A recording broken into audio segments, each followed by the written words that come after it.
Sí, la tarea de eh, ampliar las ediciones de Simmel al castellano eh, fue una de las tareas que nos propusimos en el marco de una experiencia docente en la Universidad de Buenos Aires, donde por el año 1996 propusimos una materia sobre Simmel. Tuvimos muchos estudiantes que nos acompañaron, en gran medida por el placer que da los textos de Simmel.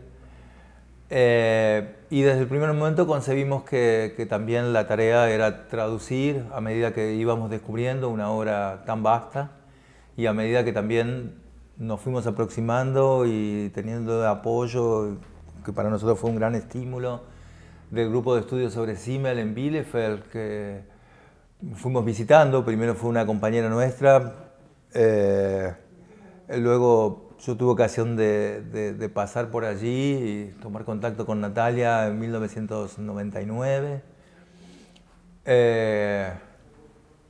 Me recuerdo en ese momento nosotros no conocíamos o teníamos alguna referencia, pero no conocíamos el libro de Simmel que se llama La Pequeña Sociología, y ese fue nuestro primer proyecto, que fue traducir y editar ese libro, y eso se hizo en el año, finalmente la edición creo que salió en el 2002.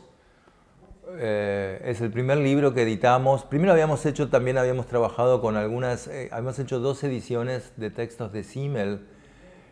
Una recogía una vieja traducción que se había hecho en Argentina en 1950 sobre el libro último de Simmel, que en castellano se tradujo como Intuición de la Vida. Entonces también estábamos en una bisagra, porque en Argentina había habido toda una tradición de ediciones de Simmel muy vastas. En el año para que tengamos una idea, en 1950 se habían traducido 3 libros de Simmel, solo en el mismo año, ¿no? Creo que fue Intuición de la Vida, el Goethe, el Rembrandt creo que también es de 1950 o 1949, pero ese fue un grupo intelectual, el de la editorial Nova, que tradujo varias de las obras de Simmel. También teníamos un autor que es un filósofo argentino desconocido o rechazado más bien por el establishment universitario argentino, Carlos Estrada, que es un filósofo un poco maldito porque transcurrió por distintos espacios políticos de la Argentina, siempre se fue mal, y además fue alumno de Heidegger, y entonces por eso le valió el maltrato por el pensamiento más liberal académico argentino, que había traducido en 1923 la conferencia de Simmel, creo que fue su última conferencia, el conflicto de la cultura moderna, o el conflicto de la cultura, que fue de 1918. Entonces nos parecía también una cuestión notoria que una conferencia que Simmel había dado en 1918, 5 años después, en esa época, con comunicaciones como las de esa época, ya había sido editada en Argentina.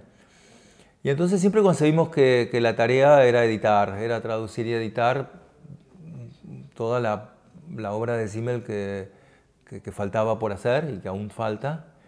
Y entonces, bueno, nuestras tareas fueron esas, ¿no? Seguimos dando esa materia, ya tiene más de 20 años, un fenómeno particular que se dio en la Universidad de Buenos Aires, que es mantener una materia sobre un autor, en la cual leemos solamente a Simmel y casi ni leemos a lo largo de la cursada con los estudiantes, no leemos comentaristas, sino que vamos variando cuatrimestre a cuatrimestre el programa de lecturas. Bueno, y así fue como hemos traducido varias obras de Simmel.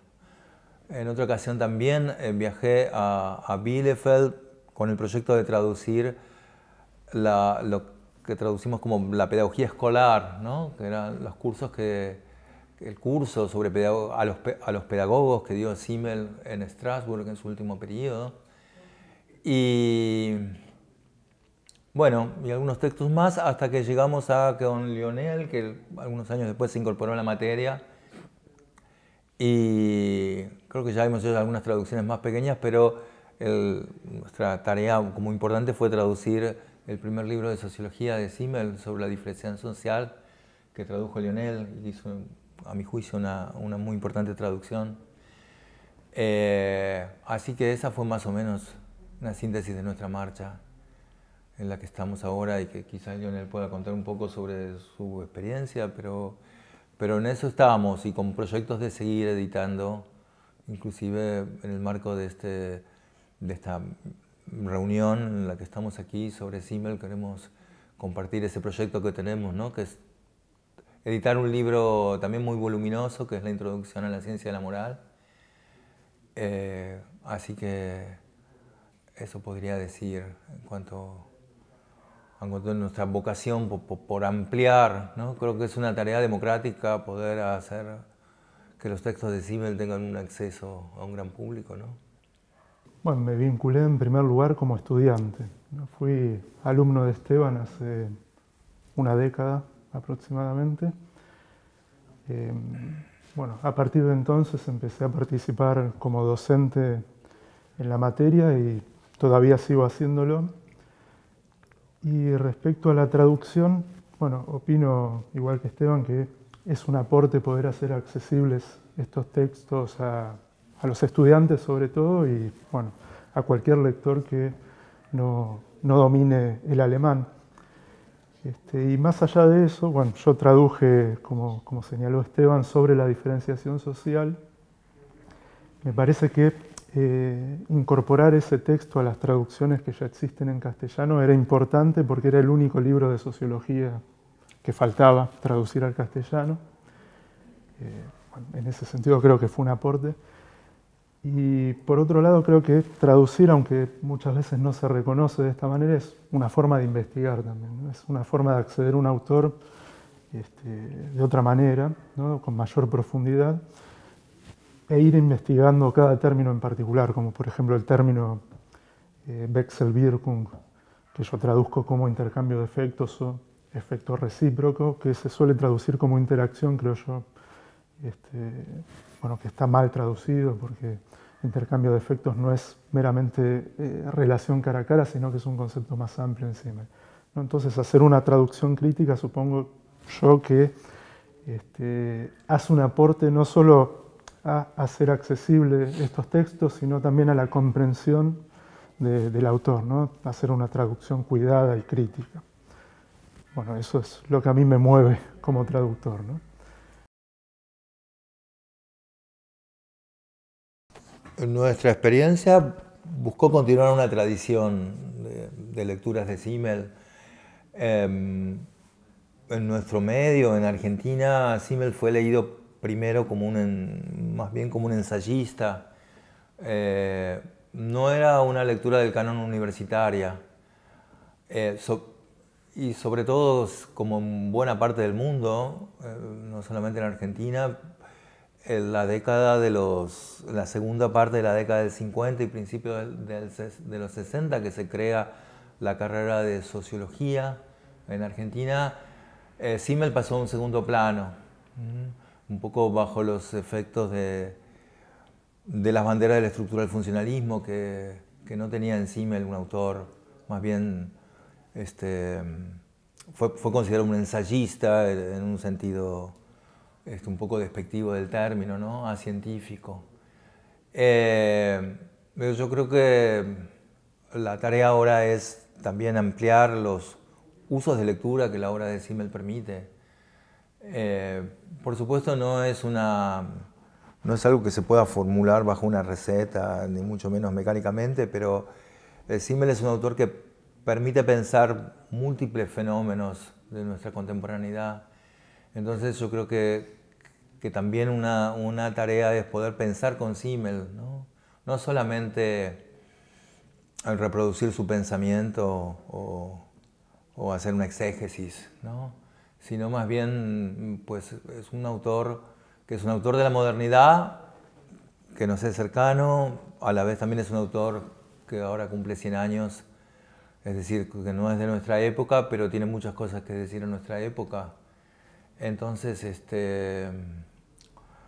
bueno, no sabría decir exactamente si hay un Simmel distinto en distintas latitudes. Sí sé que es un Simmel que permite una ampliación a distintas geografías, a distintos lugares. Y creo que un punto de referencia es que ahora sí disponemos de la obra de Simmel, porque la tarea que se hizo en Bielefeld con esos 24 volúmenes hace que esté todo, en fin, no tenemos que ir a buscar sus obras, sino que están ahí. Hace 2 semanas apenas estuve en un homenaje a Simmel en el norte de Brasil, en Belém do Pará, y ahí estaba, en el centro de estudios germanos de esa localidad del norte, estaban los 24 volúmenes. Entonces, cuando en un momento me referí a la tesis doctoral de Simmel rechazada, aquella sobre el origen de la música, y el libro estaba. Entonces, yo creo que ese es un punto, fue un punto de inflexión contar con las obras completas y con esa gran obra, esa gran edición. Y bueno, hace más fácil el camino de lo que tenemos por hacer. Bien, yo creo, bueno, agregando algo sobre la traducción, creo que la recepción latinoamericana también tiene que ver con qué está traducido y qué no está traducido, ¿no? Por ejemplo, el joven Simmel es prácticamente desconocido. El joven Simmel sobre la diferenciación y de introducción a la ciencia moral, ¿no? En ese sentido creo que el sesgo tiene que ver también con lo que está disponible, que bueno, hoy en día hay mucho disponible, ¿no? Falta, bueno, introducción a la ciencia moral, tal vez como, bueno, una de las grandes obras de Simmel, pero bueno, con el correr de las traducciones creo que va variando también la recepción, me parece. Sí, por ejemplo, esa obra que nos proponemos traducir también me parece que seguramente va a tener efectos sobre las formas de pensar a Simmel en el mundo de la lengua hispana. Muchas veces hay una versión sobre Simmel que no me deja del todo conforme, no nos deja del todo conforme, que es presentar a Simmel como un autor